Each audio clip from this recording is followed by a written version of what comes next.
اماں کو اسٹیج پہ بٹھا گیا آرام سے دیکھیں، میں نے آرام سے تحمل سے، کیونکہ بڑی میں نے امپورٹنٹ آپ سے بات کرنی ہے، کیونکہ آپ کے اوپر بہت بڑی ذمہ داری ہے اس وقت، اس لیے آپ نے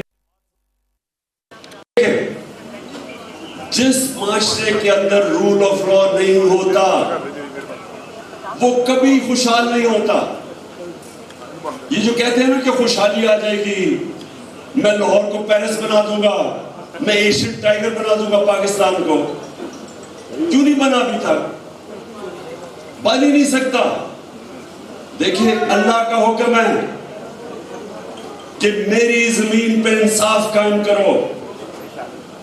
ابن خلدون جو ماڈرن ہسٹری کا باپ سمجھا جاتا ہے، صرف ہمارے مسلمان دنیا میں نہیں، مغرب میں ابن خلدون کو ماڈرن ہسٹری کا باپ سمجھا جاتا ہے۔ وہ کہتا ہے کہ میں نے جتنا اپنا دین سٹڈی کیا، قرآن سٹڈی کی، اسلام کو سٹڈی کیا، میں ایک نتیجے پہ پہنچا ہوں کہ اللہ نے انسان کو دنیا میں بھیجا ہی ایک وجہ سے کہ میری زمین پہ انصاف قائم کرو۔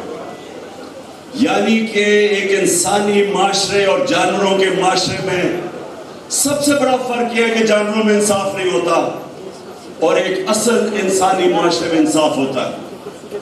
اور انصاف اللہ کا حکم ہے، اور اللہ کا حکم ہے ہماری بہتری کے لیے۔ تو اس کا مطلب یہ کہ جب آپ انصاف قائم کرتے ہیں، آپ اپنی بہتری کرتے ہیں۔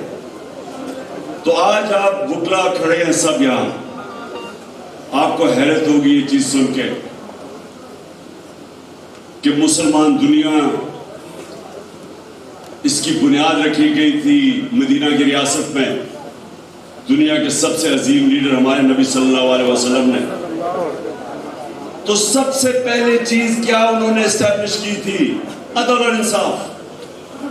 سب سے پہلے جو بنیاد رکھی گئی تھی پہلی اسلامی ریاست کی، وہ انصاف پہ رکھی گئی تھی، اور رول آف لا۔ اور رول آف لا کا مطلب یہ ہوتا ہے کہ کوئی قانون سے اوپر نہیں ہے۔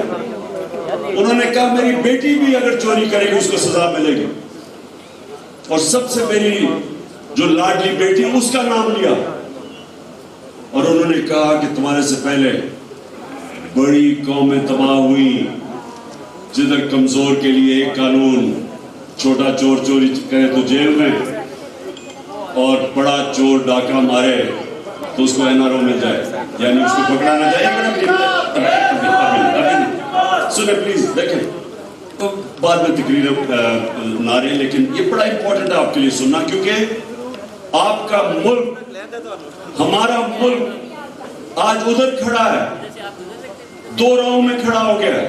ایک طرف تباہی ہے اور ایک طرف جد و جہد ہے اس پاکستان کی جس کے لیے بنا تھا، جو اس شہر کا عظیم ذہن ڈاکٹر علامہ اقبال نے جو تصور دیا تھا پاکستان کا۔ اب دو طرف ہے، یا آپ ادھر جائیں گے، یہ چوروں کا ٹولہ جو اوپر مسلط کیا گیا ہے، 60% کیبنٹ ضمانت پہ ہے، پرائم منسٹر کو سزا ہونے والی تھی، انڈر ٹرائل تھا وہ اور اس کا بیٹا، 16 ارب کے کیس پہ، FIA کے جو نوکروں کے نام پہ چوری کا پیسہ نوکروں کے نام پہ آیا، سزا ہونے والی تھی اس کو۔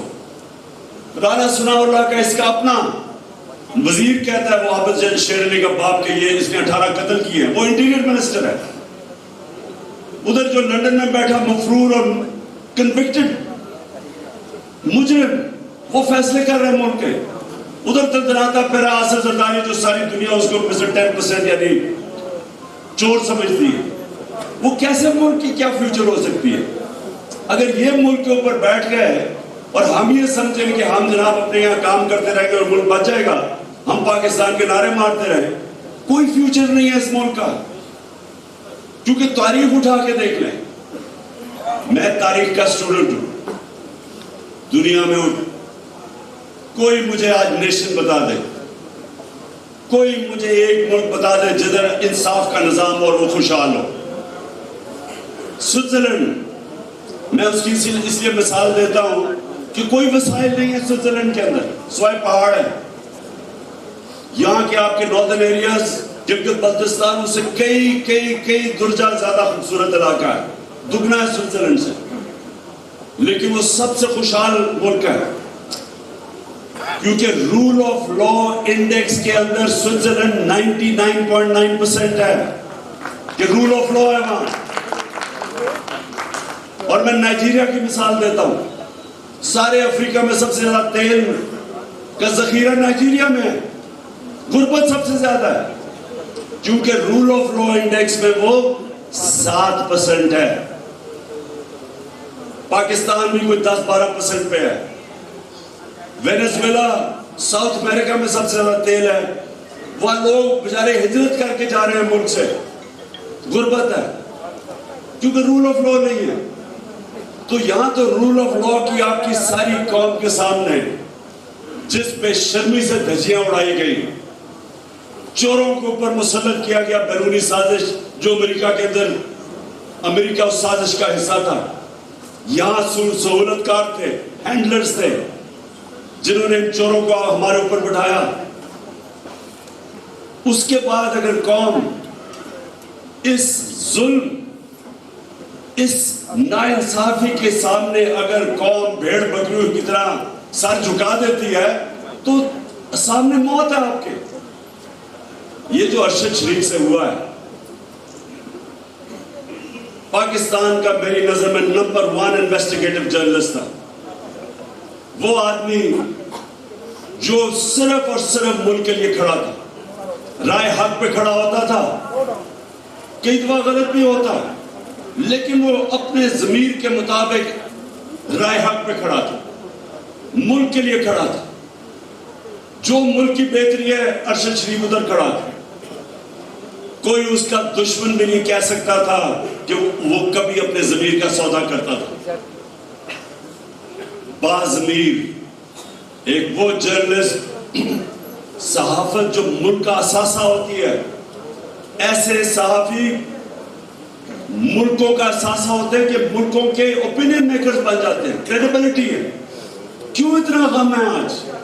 میں نے کبھی پاکستان میں کسی صحافی کے اس طرح, اور بھی صحافی قتل ہوئے ہیں پاکستان میں, لیکن میں نے کبھی اس طرح کا رنج اور دکھ پاکستان میں نہیں دیکھا, اور غصہ جو ارشد شریف پہ ہوا, کیونکہ سارا پاکستان جانتا تھا, اس کے مخالف بھی جانتے تھے کہ وہ ایک دلیر, ناڈر, ایک سچا, ایک محب وطن پاکستانی تھا, اور اس نے جان اپنی دی اور شہادت لی. ہر کسی کو ہم شہید کہہ رہے تھے, جی فلانا شہید ہے, یہ شہید ہے, ایکسیڈنٹ میں مرتا شہید ہے. وہ آدمی جس کو پتا تھا کہ اس کی جان خطرے میں, میں نے اس کو 2 دفعہ کہا کہ ملک سے باہر چلے جاؤ, کیونکہ مجھے انفارمیشن تھی اس کو مارنے لگے, دھمکیاں مل رہی, ایجنسیز کبھی کچھ اس کو کہہ رہی ہیں, صرف اس لیے کہ وہ کھڑا تھا رجیم چینج کے خلاف سازش کے اوپر. وہ بار بار بے نقاب کر رہا تھا.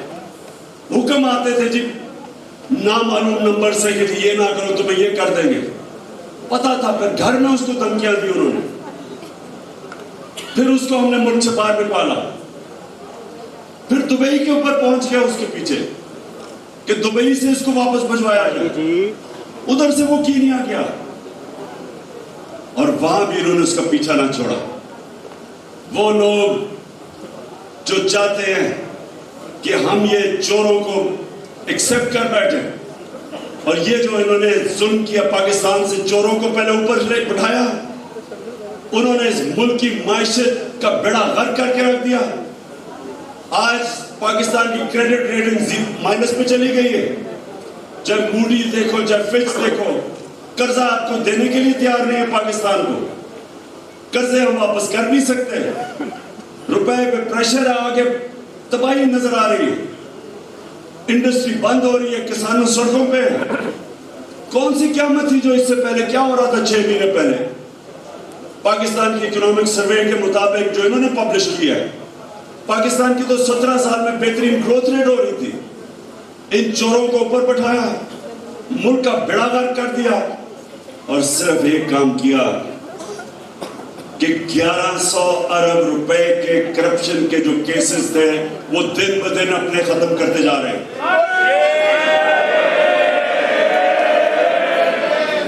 تھے اپنے چوری ختم کرنے کے لیے. میرے اوپر 3.5 سال ایک بس میرے اوپر بلیک میل ہو رہا تھا کہ میں کسی طرح ان کو NRO دے دوں, اور میری ساری سٹیٹمنٹس پڑھ دیں. میں نے کہا میں جو بھی مرضی ہو جائے میں تمہیں NRO نہیں دوں گا, اور اس لیے نہیں دوں گا کہ میں ملک سے غداری کروں گا, میں اپنے اللہ سے غداری کروں گا. یہ کون سا نظام ہے کہ بیچارے جیل بھرے ہوئے ہیں غریب لوگوں سے, جو مجبوری میں بے روزگاری میں چوری کریں وہ جیلوں میں چلے جائیں, اور یہ ڈاکے مار کے پکڑنے لگوں ملک سے باہر بھاگ جائے, وہاں ڈیل کریں NRO لیں اور واپس آ جائے اور پھر چوری کریں. اس کے سننے میری بات, میرے مولا کا حکم ہے کہ تمہارے سے پہلے میرے مولا نے کہا کہ میری زمین پہ نکل کے دیکھو. قرآن میں کیا کتنی قومیں تباہ ہوئی جو میرے حکم پہ نہیں چلی. اس کا حکم ہے امر بالمعروف والنہی عن المنکر, حق اور سچ کے ساتھ کھڑے ہو اور بدی کا مقابلہ کرو, اس کے خلاف کھڑے ہو. حکم ہے اس کا اللہ کا. کہیں اس نے نہیں کہا بس کہیں اس نے نہیں کہا کہ جی میں آپ نیوٹرل رہ لو. نیوٹرل رہنے کی اجازت نہیں دی اس نے کسی کو, یا ایک طرف کھڑے ہو یا جاؤ چوروں کے ساتھ. اور ہمیں یہاں کہا گیا کہ جی ہم نیوٹرل ہیں, طاقت آپ کے پاس ہے اور ہم نیوٹرل ہیں. یہ اس طرح ہے کہ آپ کے گھر یہ بالکل ویسے ہے کہ میرے گھر پہ ڈاکہ پڑ جائے اور چوکیدار کہے جی میں نیوٹرل ہوں, میں کچھ نہیں کر سکتا. ملک کے اوپر ڈاکوؤں کو بٹھا کے اور کہیں جی ہم تو جی نیوٹرل ہیں. اس لیے میری قوم سن لو, یہ موقع, یہ آپ اس وقت میری قوم نے اگر اس ظلم کے سامنے نہ کھڑی ہو, یہ آپ کی بربادی ہے. میں پرسوں سے قدم بڑھا رہا ہوں. دیکھیں جو چیز اللہ قرآن میں کہتا ہے, جو میرے نبی صلی اللہ علیہ وسلم جتنی بھی ان کی سنت ہے وہ چلتے پھرتے قرآن تھے. قرآن کے اندر واضح ایک چیز, اللہ نے انسان کو کہا ہے کہ ظلم اور ناانصافی کا مقابلہ کرو. اس کو جہاد کہتے ہیں. سارے اللہ کے پیغمبر, جو بھی اللہ نے پیغمبر بھیجا وہ سارے ظلم کے سامنے کھڑے ہوئے تھے. حضرت موسیٰ فرعون کے سامنے, حضرت ابراہیم نمرود کے سامنے, حضرت عیسیٰ رومن امپیریلزم اور یہودی ایلیٹ کے سامنے کھڑے ہوئے تھے, عام آدمی کے لیے کھڑے ہوئے تھے. نبی صلی اللہ علیہ وسلم قریش کے کفار کے سامنے کھڑے ہوئے تھے. ان کو جب انہوں نے فریڈم آف سپیچ روکی اور ان کے اوپر ظلم کیا, ہجرت کی انہوں نے, ان کے سامنے سر نہیں جھکایا. کوئی بھی جو اللہ کا پیغمبر آیا وہ ہمیشہ رائے حق پہ کھڑا ہوا ہے. جو اللہ کے ولی آئے ہیں, اس کے بعد پیغمبر تو آخری ہمارے نبی تھے, اس کے بعد جو اللہ کے ولی یا سارے ہندوستان میں دیکھ لیں, ایک سے ایک بڑے بزرگ تھے. داتا صاحب سے لے میاں میر صاحب, حضرت بابا بلے شاہ, جو لے لیں, ہمارے پاک پٹن کے بابا فرید, یہ سارے جو تھے رائے حق کے مسافر تھے. سارے اللہ کے لیے کھڑے تھے, رائے حق کے لیے, انصاف کے لیے سارے کھڑے تھے. تو حکم اللہ کا, جہاد کا کیوں اس نے کہا ہے کہ ظلم کے سامنے کھڑے ہو؟ آپ کی بہتری کے لیے. اللہ کو تو کوئی فائدہ نہیں پہنچا سکتا. برطانیہ کے اندر سنیں, میں آپ کو بتاؤں زندہ معاشرہ کیا ہوتا ہے. برطانیہ نے اٹیک کیا امریکہ کے ساتھ مل کے عراق, تیل کا جنگ تھی ساری عراق میں, دنیا میں دوسرے نمبر پہ تیل کے ذخیرے, جنگ تیل کی تھی. فائدہ ہونا تھا امریکی آئل کمپنیز اور برطانیہ کی آئل کمپنیز کو. یہ ذرا سنیں,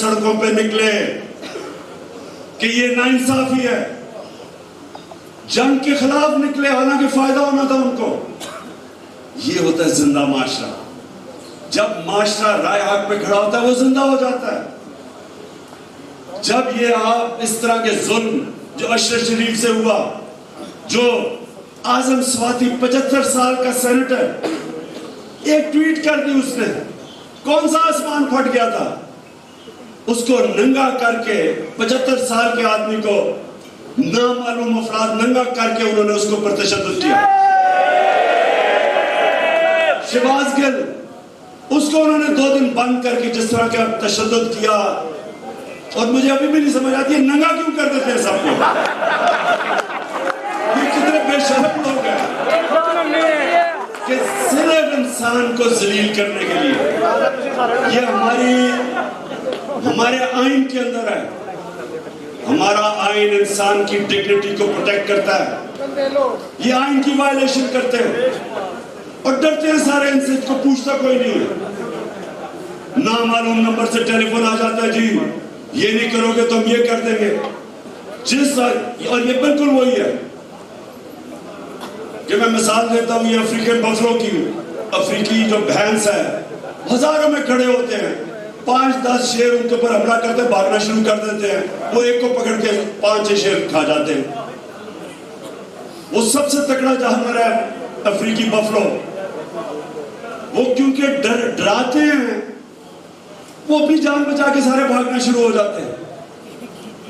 وہ سارے کھڑے ہو جائیں, وہ شیروں کی مجال ہے ان کے قریب جا سکے, لیکن اپنی جان بچاتے ہیں, خود غرض ہیں, بزدل ہیں. یہ ہمارے سے ہو رہا ہے. یہ جناب نامعلوم نمبر سے ٹیلی فون آتا ہے, وہ سارے ڈر جاتے ہیں. سوشل میڈیا کے لوگ ان کو پکڑ لیتے ہیں.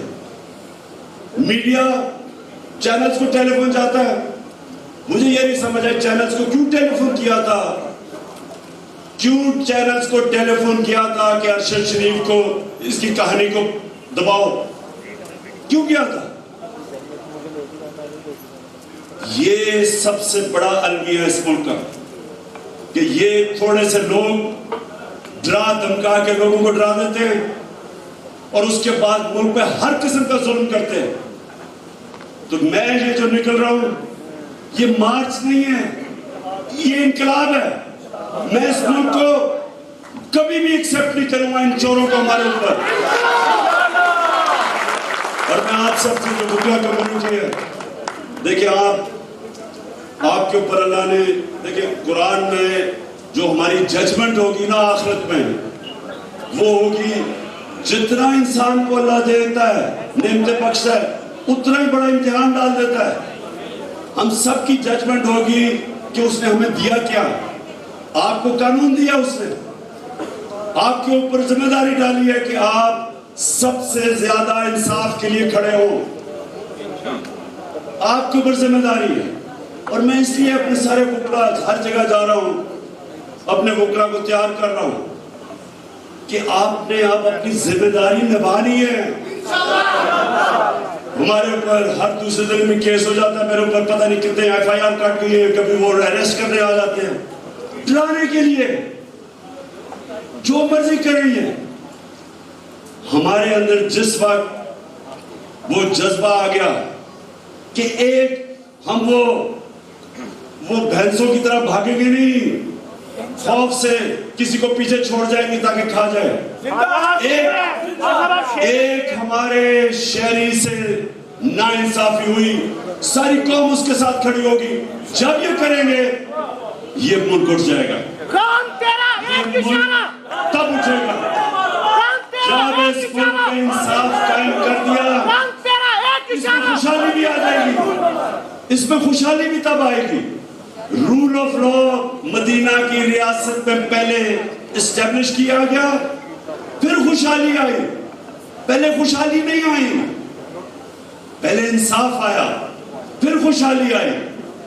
جو بھی ملک آپ کے سامنے, سوئٹزرلینڈ, اسکینڈینیویا, یہ آپ کے سامنے ملک, ان کی مثالیں جائیں اور پاکستانی رہتے ہیں, پوچھیں ان سے. غریب سے غریب لیبرر بھی پاکستان جو کام کر رہا ہے ان ملکوں میں اور جو وہاں کا شہری بن گیا ہے، اس کو پورا اعتماد ہے کہ کوئی طاقتور اس کے اوپر ظلم نہیں کرتا، اس لیے وہ اٹھتے ہیں، یہاں سے جاتے ہیں بیچارے ویزا لے کے مار مار کے وہاں پہنچتے ہیں، ان کے بچے ان کے سکولوں میں جاتے ہیں، اور وہ دیکھتے دیکھتے جب ان کو وہ ایک ایسا انصاف کا معاشرہ ملتا ہے وہ اٹھ جاتے ہیں۔ دیکھیں تو آپ کو فخر ہوگا دیکھ کے کہ اپنی جو آپ کی بیرون ملک پاکستانی کمیونٹی ہے، فخر ہوگا دیکھ کے کہ وہ کیا کیا کام کر گئے، کیا کیا کارنامے ان کے۔ کیوں پاکستان نہیں آتے؟ کیوں پاکستان میں آگے سرمایہ کاری نہیں کرتے؟ کیوں نہیں آتے؟ کیونکہ انصاف نہیں ہے، یہاں کام ہی نہیں کر سکتے۔ جب انصاف نہیں ہوتا تو کرپشن ہوتی ہے، قبضہ گروپ ہوتے ہیں۔ یورپ میں کیوں نہیں قبضہ گروپ؟ کیونکہ وہاں انصاف ہے۔ کیوں نہیں اس طرح کے پرائم منسٹر بھاگے پھر رہے ہیں، لندن میں اربوں روپے کی پراپرٹیز لے کے بیٹھے ہوئے، ایک رسید نہیں دکھا سکتے کہ پیسہ کدھر سے آیا؟ کوئی اور ملک مجھے بتائے، ایک مجھے مغربی معاشرہ بتا دے جس کا پرائم منسٹر اربوں روپے کی پراپرٹیز میں باہر رہ رہا ہو اور وہ جواب نہ دے کہ اس کا پیسہ کدھر سے آیا، منی ٹریل نہ دے۔ کیونکہ وہ انصاف ہے اور اس لیے خوشحالی ہے۔ تو میں آخر میں یہ چاہتا ہوں آپ صاحب میرے سے حلف لیں، یہ میں گفتار کے غازی نہیں چاہتا، میں ایکشن چاہتا ہوں آپ سے۔ تو میں چاہتا ہوں اصل میں ہاتھ کھڑا کر کے اپنے سب نے حلف لیں۔ سب اپنا دائیں ہاتھ اوپر کریں جی۔ بسم اللہ الرحمن الرحیم۔ میں اللہ تعالیٰ کو حاضر ناظر جان کر حلف اٹھاتا ہوں کہ میں پاکستان کے آئین و قانون کی ہمیشہ پاسداری کروں گا، اور یہ کہ میں بیرونی سازش سے آئی موجودہ حکومت کو عوام کی جمہوری طاقت سے بدلنے تک اپنی تمام تر آئینی اور جمہوری ذمہ داریاں پوری کروں گا، اور یہ کہ میں خوشحال اور آزاد پاکستان کے لیے ہمیشہ جدوجہد کروں گا۔ اللہ تعالی ہم سب کا حامی و ناصر ہو، آمین۔ پاکستان، عمران خان